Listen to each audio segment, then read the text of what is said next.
दृष्टि आईएएस के टुडे जी के प्रोग्राम में आपका स्वागत है।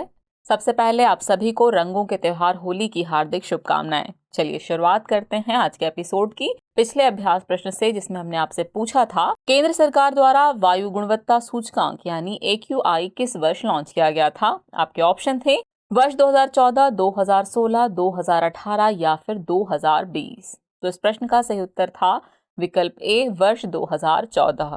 आप में से कई व्यक्ति ने इस प्रश्न का एकदम ठीक जवाब दिया है। चलिए अब आगे की बात को एक्सप्लेनेशन से समझते हैं। हाल ही में दिल्ली के समग्र वायु गुणवत्ता सूचकांक यानी AQI में काफी सुधार हुआ है। वायु गुणवत्ता सूचकांक यानी AQI किसी विशेष स्थान पर वायु प्रदूषण की सीमा को दर्शाता है। इसे 2014 में केंद्र सरकार द्वारा स्वच्छ भारत अभियान के हिस्से के रूप में लॉन्च किया गया था, इसलिए विकल्प ए सही है। AQI की 6 श्रेणियां हैं। पहला है अच्छा, जिसमें 0 से लेकर के 50 तक का स्कोर शामिल होता है। दूसरा है संतोषजनक, जिसमें 50 से लेकर 100 तक का स्कोर शामिल होता है। तीसरा है मध्यम प्रदूषित, जिसमें 100 से लेकर 200 तक का स्कोर शामिल होता है। चौथा है खराब, जिसमें 200 से लेकर 300 का स्कोर होता है। उसके बाद आता है बहुत खराब, जो 300 से 400 के बीच स्कोर करता है। और उसके बाद होती है सबसे गंभीर श्रेणी, जिसका स्कोर 400 से 500 के बीच में होता है। ये 8 प्रदूषकों यानी PM10, PM2.5, NO2, SO2, CO, O3, NH3 और PB पर विचार करता है। इस तरह इस प्रश्न का सही उत्तर है विकल्प ए, वर्ष 2014। चलिए अब शुरुआत करते हैं आज के एपिसोड की। तो आज के एपिसोड का पहला प्रश्न है, भारत की G20 प्रेसिडेंसी के तहत पहली लेबर 20 यानी L20 बैठक किस राज्य में आयोजित होने वाली है। आपके ऑप्शन है सिक्किम, गोवा, पंजाब या फिर उत्तर प्रदेश। तो इस प्रश्न का सही उत्तर है विकल्प सी, पंजाब। भारत की G20 प्रेसिडेंसी के तहत पहली लेबर 20 यानी L20 बैठक 19 से 20 मार्च 2023 तक अमृतसर, पंजाब में आयोजित की जाएगी, इसलिए विकल्प सी सही है। लेबर 20 यानी L20 G20 के तहत संलग्नता समूहों में से एक है। इसमें G20 देशों के ट्रेड यूनियन केंद्रों के नेता और प्रतिनिधि शामिल हैं, जो श्रम संबंधी मुद्दों को संबोधित करने के उद्देश्य से विश्लेषण और नीतिगत सिफारिशें प्रदान करते हैं।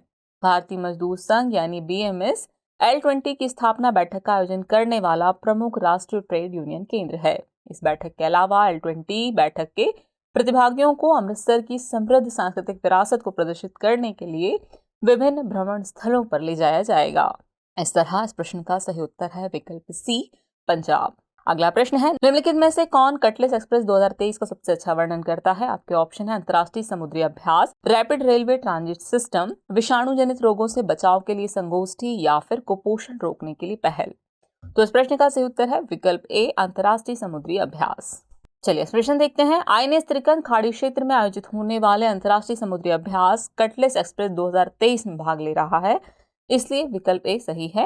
ये 50 से अधिक देशों और अंतर्राष्ट्रीय समुद्री एजेंसियों के प्रतिभागियों के साथ अभ्यास करेगा। अंतर्राष्ट्रीय समुद्री अभ्यास कटलेस एक्सप्रेस यानी IMX CE23 दुनिया के सबसे बड़े बहुराष्ट्रीय समुद्री अभ्यासों में से एक है। इसका उद्देश्य समुद्री सुरक्षा को बढ़ाना और समुद्री वाणिज्य के लिए क्षेत्र में समुद्री लेन को सुरक्षित रखना है। इस अभ्यास में भारतीय नौसेना पहली बार भागीदारी कर रही है।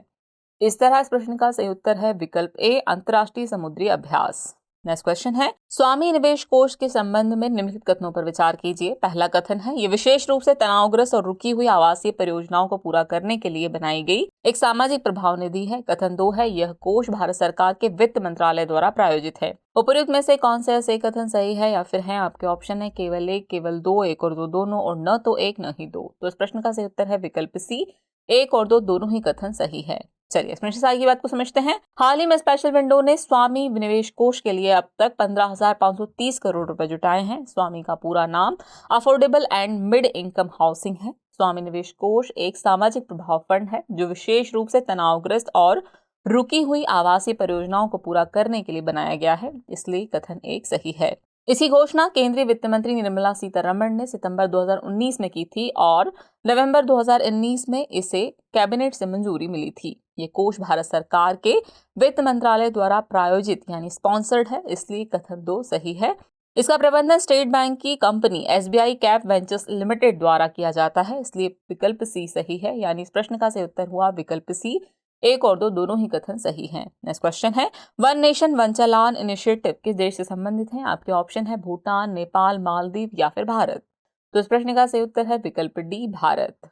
Gujarat one nation one challan पहल के तहत वर्चुअल कोर्ट स्थापित कर रहा है, इसलिए विकल्प डी सही है। वन नेशन वन चालान सड़क परिवहन और राजमार्ग मंत्रालय की एक पहल है। इसका उद्देश्य सभी संबंधित एजेंसियों जैसे यातायात पुलिस और क्षेत्रीय परिवहन कार्यालय यानी ARTO को एक मंच पर लाना है। ये चालानों के निर्बाध संग्रह के साथ साथ डेटा ट्रांसफर को भी सक्षम करेगा। इस एकीकृत प्रणाली में CCTV नेटवर्क के माध्यम से यातायात उल्लंघन का पता लगाना और गलती करने वाले वाहन की पंजीकरण संख्या प्राप्त करना शामिल है। यह वाहन यानी वाहन के स्वामित्व विवरण का पता लगाने और सारथी ड्राइविंग लाइसेंस का संकलन जैसे ऐप की मदद लेगा। इस तरह इस प्रश्न का सही उत्तर है विकल्प डी भारत। नेक्स्ट क्वेश्चन है, वन्य जीवों एवं वनस्पतियों की लुप्तप्राय प्रजातियों के अंतर्राष्ट्रीय व्यापार पर कन्वेंशन यानी साइट्स का सचिवालय किसके द्वारा प्रशासित होता है? आपके ऑप्शन है संयुक्त राष्ट्र विकास कार्यक्रम, संयुक्त राष्ट्र पर्यावरण कार्यक्रम, विश्व बैंक या फिर एमनेस्टी इंटरनेशनल। तो इस प्रश्न का सही उत्तर है विकल्प बी संयुक्त राष्ट्र पर्यावरण कार्यक्रम। बीते दिनों दुनिया भर में विश्व वन्यजीव दिवस मनाया गया। यह दिन वनस्पतियों और जीवों के संरक्षण के मुद्दों पर ध्यान आकर्षित करने के लिए मनाया जाता है। 2013 में संयुक्त राष्ट्र महासभा ने 3 मार्च को विश्व वन्यजीव दिवस के रूप में घोषित किया, क्योंकि इसी दिन 1973 में वन्य जीवों एवं वनस्पतियों की लुप्तप्राय प्रजातियों के अंतर्राष्ट्रीय व्यापार पर कन्वेंशन यानी साइट्स पर हस्ताक्षर किए गए थे। बता दें कि साइट सरकारों के बीच एक अंतर्राष्ट्रीय समझौता है। इसका उद्देश्य सुनिश्चित करना है कि वन्य जीवों और पौधों के नमूनों के व्यापार से प्रजातियों के अस्तित्व को खतरा न हो। वर्तमान में इसमें भारत सहित 184 पक्षकार हैं। इसका सचिवालय स्विट्जरलैंड के जेनेवा में स्थित है, जो संयुक्त राष्ट्र पर्यावरण कार्यक्रम यानी UNEP द्वारा प्रशासित है, इसलिए विकल्प बी सही है। इस तरह इस प्रश्न का सही उत्तर है विकल्प बी यानी कि संयुक्त राष्ट्र पर्यावरण कार्यक्रम।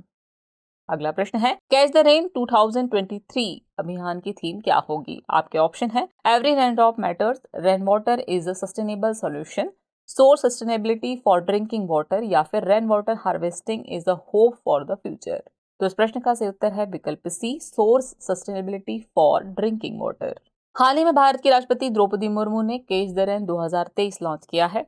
यह अभियान मानसून के मौसम में पानी के संरक्षण को एक जन अभियान में बदलने के प्रयासों के तहत शुरू हुआ है। इस वर्ष के अभियान की theme source sustainability for drinking water होगी, इसलिए विकल्प सी सही है। प्रधानमंत्री नरेंद्र मोदी ने मार्च 2021 में कैच द रेन अभियान की शुरुआत की थी। इस अभियान का उद्देश्य जल संरक्षण के लिए लोगों के सहयोग से जन जागरूकता अभियान चलाना है।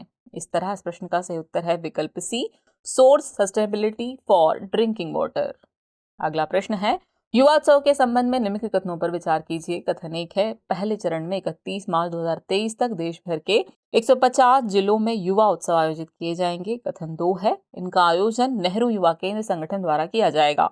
उपयुक्त में से कौन सा से कथन सही नहीं है या फिर है? आपके ऑप्शन है केवल 1, केवल 2, एक और तो दोनों, और न तो एक न ही दो। तो इस प्रश्न का सही उत्तर है विकल्प डी न तो एक न ही दो। चलिए इसमें आगे की बात को समझते हैं। हाल ही में केंद्रीय युवा मामले और खेल मंत्री ने IIT रोपड़ पंजाब से देश भर में युवा उत्सव का शुभारंभ किया। पहले चरण में 31 मार्च 2023 तक युवा शक्ति का उत्सव मनाने के लिए देश भर के 150 जिलों में युवा उत्सव आयोजित किए जाएंगे, इसलिए कथन 1 सही है। इनका आयोजन युवा मामले और खेल मंत्रालय अपने प्रमुख युवा संगठन नेहरू युवा केंद्र संगठन यानी NYKs के माध्यम से कर रहा है, इसलिए कथन 2 सही है। इस प्रकार विकल्प डी सही हुआ। ये उत्सव 3 स्तरीय प्रारूप का अनुसरण करता है, जिसकी शुरुआत मार्च-जून 2023 तक आयोजित होने वाले एक दिवसीय जिला स्तरीय युवा उत्सव से होगी। तीनों स्तरों पर युवा कलाकार, लेखक, फोटोग्राफर और वक्ता प्रतिस्पर्धा करेंगे और पारंपरिक कलाकार देश की समृद्ध सांस्कृतिक विरासत का प्रदर्शन करेंगे। इस तरह इस प्रश्न का सही उत्तर है विकल्प डी न तो एक न ही दो। अगला प्रश्न है, भारतीय कला और संस्कृति के संदर्भ में परायट्टम या थपट्टम क्या है? आपके ऑप्शन है लोक संगीत, लोक नृत्य, कठपुतली कला या फिर चित्रकारी। तो इस प्रश्न का सही उत्तर है विकल्प बी लोक नृत्य। परायट्टम भारत के सबसे पुराने लोक नृत्यों में से एक है, इसलिए विकल्प बी सही है। ये मुख्य रूप से तमिलनाडु के भारतीय राज्यों में किया जाता है। पराई एक तालवाद्य है जिसे 2 लकड़ी की छड़ियों का उपयोग करके बजाया जाता है। ये एकमात्र उपकरण है जिसका प्रयोग पूरे प्रदर्शन में किया जाता है। यह नृत्य आमतौर पर त्योहारों और अनुष्ठानों में किया जाता है। इस तरह इस प्रश्न का सही उत्तर है विकल्प बी लोक नृत्य। चलिए अब हम पहुंच गए हैं एपिसोड के अंतिम प्रश्न पर। तो अंतिम प्रश्न है, राष्ट्रीय जांच एजेंसी यानी NIA का गठन कब किया गया था? आपके ऑप्शन है 2006, 2007, 2008 या फिर 2009। तो इस प्रश्न का सही उत्तर है विकल्प डी वर्ष 2009। चलिए इसमें बात समझते हैं। हाल ही में राष्ट्रीय जांच एजेंसी यानी एनआईए खबरों में रही। राष्ट्रीय जांच एजेंसी यानी एनआईए भारत में आतंकवाद का मुकाबला करने के लिए भारत सरकार द्वारा स्थापित एक संघीय जांच एजेंसी है। इसका गठन 2009 में राष्ट्रीय जांच एजेंसी अधिनियम 2008 के प्रावधानों के तहत किया गया था, इसलिए विकल्प डी सही है। ये देश में केंद्रीय आतंकवाद विरोधी कानून प्रवर्तन एजेंसी है। इसकी स्थापना 2008 के मुंबई आतंकवादी हमलों की पृष्ठभूमि में की गई थी। इसका मुख्यालय नई दिल्ली में है। इसका नेतृत्व एक महानिदेशक करता है, जिसकी नियुक्ति केंद्र सरकार द्वारा की जाती है। यह एजेंसी भारत सरकार के गृह मंत्रालय के प्रशासनिक नियंत्रण में काम करती है। इस तरह इस प्रश्न का सही उत्तर है विकल्प डी, यानी कि वर्ष 2009। चलिए अब नोट कर लीजिए आज के एपिसोड का अभ्यास प्रश्न।